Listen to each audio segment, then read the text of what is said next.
Hello and welcome to our panel discussion. This is our first panel today and part of a series, More Than Just Building Things for the Construction Industry Careers Festival. Our topic for this discussion, construction. What does my future look like? I'm Michael Brolly, Careers Facilitator at Industry Training Hubs, and I'll be your host for this panel discussion today. Firstly, I'd like to acknowledge that we are meeting on the land of our First Nations people, and we appreciate this and respect them, their elders past, present and emerging. We have a great panel lined up to help us today, and all of us will be contributing to the discussion. So allow me to introduce our special guests. Nicole Redmond, Director, People, Culture and Corporate Services at North Construction and Building.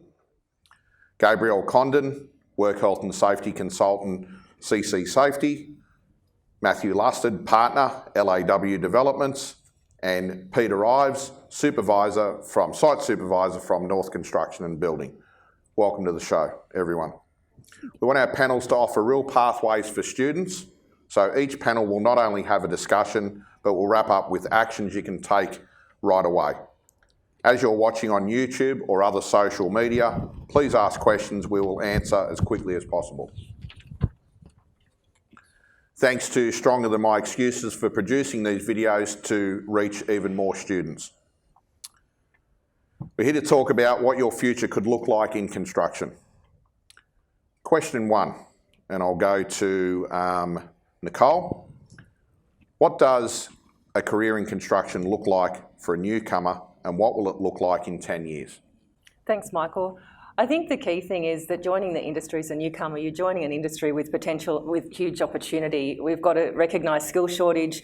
We're looking at 500,000 new skilled workers joining the industry, or joining the industry to have skilled workers, and it's really important. So in terms of opportunity, that's something that's really great for anybody joining the industry. In terms of what that's going to look like in 10 years' time, I think the really key thing there is that we've already seen over the last few years the industry's changed with technology, with a lot more things, whether it be drones or AI or AR glasses and BIM modelling and a whole lot of different things that are streamlining and making things more productive. And so from that perspective, in 10 years' time, the landscape could look a little bit different, which really opens the possibilities for even people that hadn't thought about construction joining the industry. So it's quite different what it will look like in the next 10 years, I believe. Mathew? Yeah, I back up what Nicole's saying there. It's about opportunities, and it's opportunities for yourselves to come into the construction industry. It's very diverse. I know when I first came into the industry about 40 years ago now, it wasn't as safe as it is now. It's so much better workplace culture, but the training's very much the same. But there's a lot of new opportunities, as Nicole just touched base on. But for yourself, I think it's really just about your own attitude and looking at the construction industry in the future. And it's probably worth looking up Stoic principles.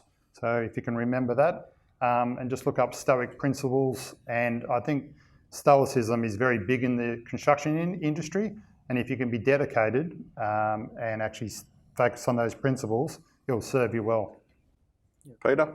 I think as a newcomer, one of the best things I've found is it's always, as Mathew said, diverse, but it's changing all the time. And I think one of the interesting things about construction is it's not only the address that changes, but it's also the type of building, the classification, the style, and that really creates such a large amount of variables when you're building, which keeps it interesting rather than turning up to the same mundane job. So I really like that. In terms of 10 years, like Nicole said, the technology that's starting to come to the surface now is just quite incredible. It also keeps it intriguing. And I think that at the moment we've got, like, construction management's one of the top 5 jobs in demand in Australia at the moment. And I think we're going to continue to see that demand for people in construction. And I think that's going to lead to, I guess, not only a financially rewarding career, but also something with large amount of opportunity. Gabrielle, what are your thoughts coming from a safety in construction perspective? Thanks, Michael. In safety, it's always going to be important. There's never a time when safety isn't important, and there's always going to be construction as the world grows. With a safety point of view, you might not be a tradie, but you know what you're doing with work health and safety legislation. and you're helping the principals, the workers, the work team understand what their rights and obligations are. In 10 years, I think it'll be very much the same. It'll just be evolving with the laws, the legislation, and just continuing learning. Okay, thanks, Gabrielle. Yeah, just to wrap that up, I'll just say from my own perspective, I know that two of the things that we need our young people to take into any roles and industries for that matter are grit and resilience. I think they're two really key things that we need them to have.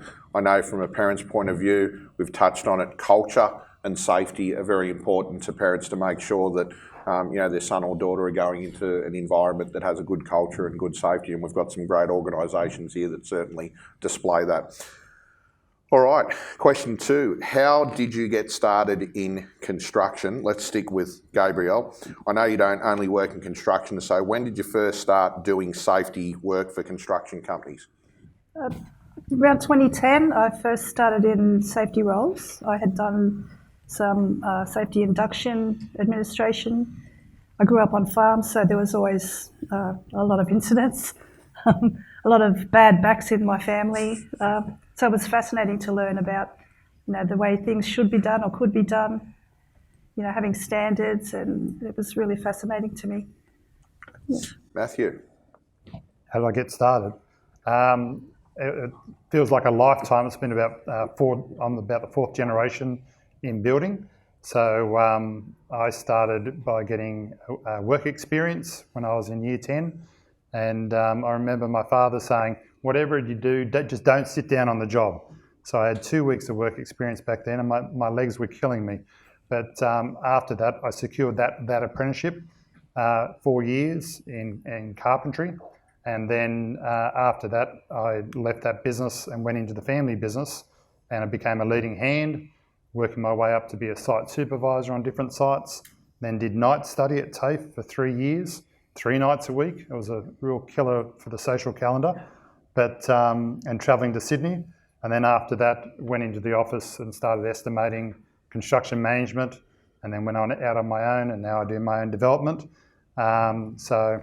It's been a great industry. Yeah. Nicole? How I spoke earlier about opportunity. So I didn't start in construction. I did a management cadetship when I finished school, and about 20 years ago, an opportunity presented itself when Westfield Tuggerah was doing a redevelopment, and I was working at Grace Brothers at Erina, and so that was my first introduction to be in a project coordinator role working with the construction team. That then went on to another project, which was the brand new Bondi Junction that you see today that was built a few years later, and then after that there were some more opportunities where any new store or refurbishment with Grace Brothers or Myer as it became known, I project managed them for a couple of years, and then another opportunity arose with North Construction, and so that's how I've been with that company for about 12 years now, and as that company's grown, opportunities have presented itself with my role growing and my experience growing and different opportunities with courses. So those opportunities, they come all the time, and it depends if you're prepared to grab them and grow with them, and that's sort of what I've certainly done. Okay. Peter? Yeah, I feel like I know exactly how you guys are feeling, sitting there going, probably not sure where to go, what you want to do. And I just think that one of the main things that I had was I felt comfortable in the construction industry because I did have my father and my grandfather that were carpenters and builders. But one of the main things was school was pushing me really hard to go to uni. I felt that. And I didn't really want to do that. I didn't want to stay in classroom. And so I jumped into a carpentry apprenticeship, and I actually found my passion. So I think the biggest advice I'd say is just find your passion and work hard at it, and the careers will come with that. I guess the personal satisfaction will come as well. There's so much growth there, and for myself, it's taken me internationally for work and travel, and it's such an important thing to find what you're passionate about. And the construction industry has so many avenues that you can actually delve down any of those paths and be really, really successful, both internally and also financially. Okay. I think, the general theme here and sort of putting it out there to the students is that obviously these people have all started at that lower level. They've done apprenticeships for 4 years and eventually found themselves in, you know, management positions, owning their own businesses and so forth. Someone, myself, as having spent over 10 years dealing with apprentices and employers, I can tell you that one of the key pieces of advice that I always used to give to young people first starting off was that you are going to have a moment in the first year or two of your apprenticeship where you're going to struggle with it for various reasons, the type of work, travelling, getting up early. You're also going to look at friends that are earning a lot more money in other industries and so forth. My strong advice would be just to stick it out, block out that noise that's happening around you. Just dedicate yourself and commit yourself to seeing out the 4-year apprenticeship, because at the end of it, as these people will confirm, you know, you're going to earn some really, really decent money and you're going to have a great future, you know, certainly in the construction industry or whatever industry it is that you're going to choose to go to. All right, question 3.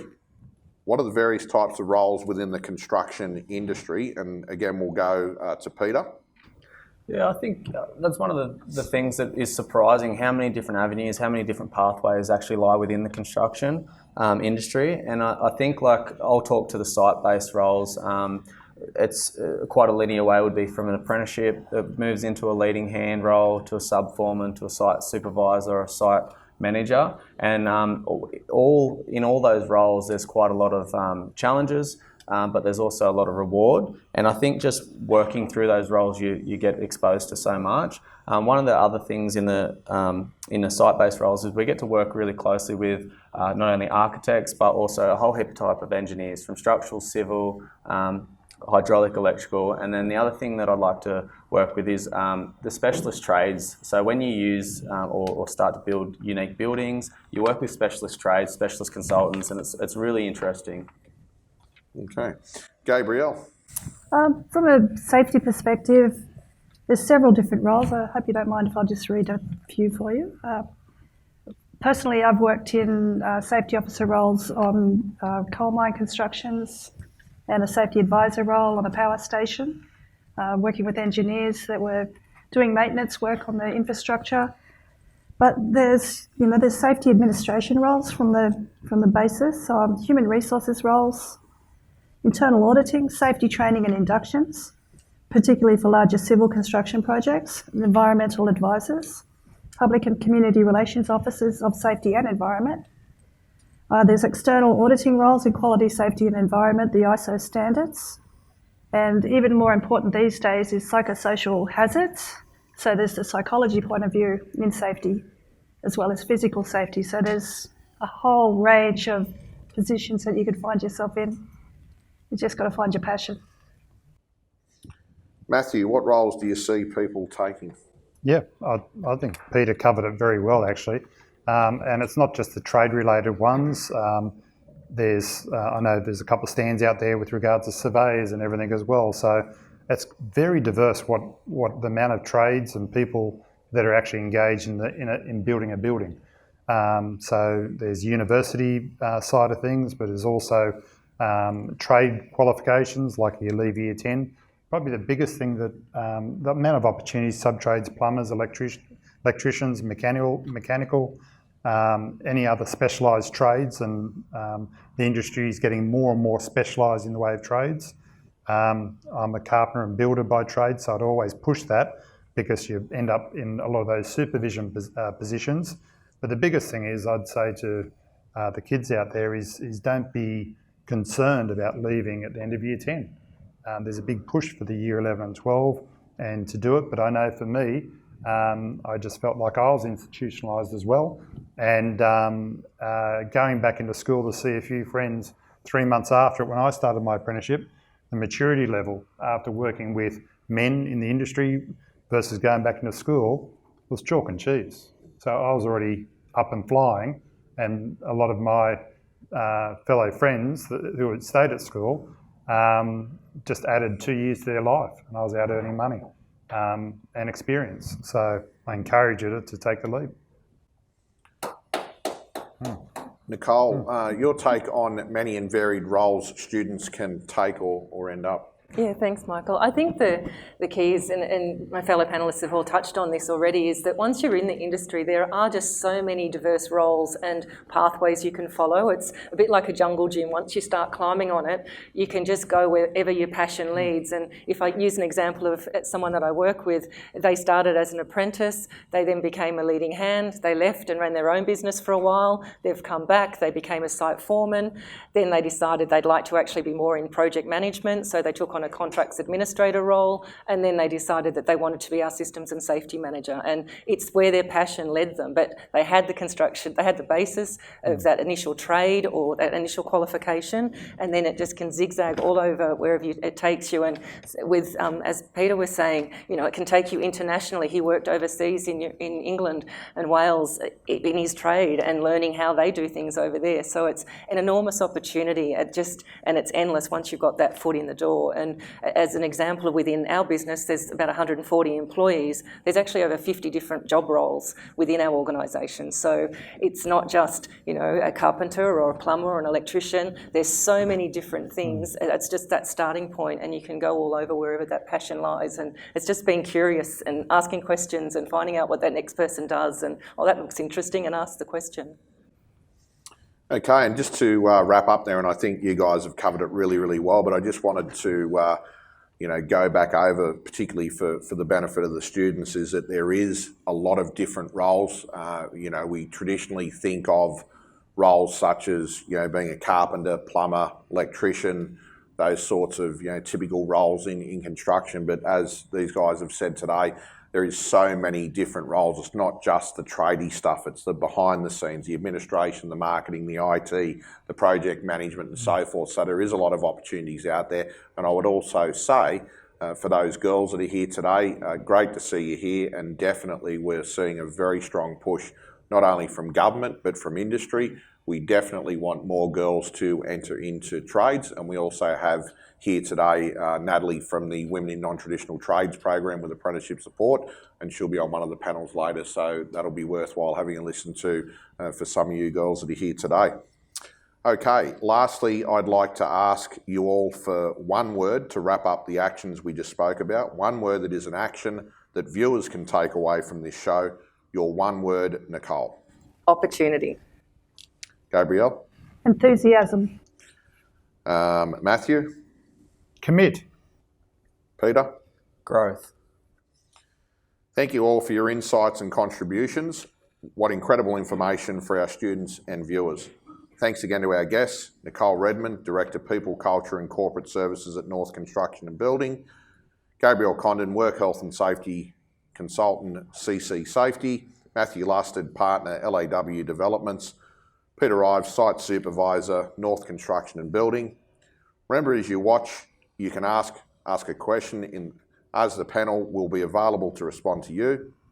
Share with anyone you think this show might support. I hope you'll watch again next time as we tackle other issues and come up with more actions for our viewers. I'm Michael Brolly, Career Facilitator at Industry Training Hubs. Thanks for watching and see you next time.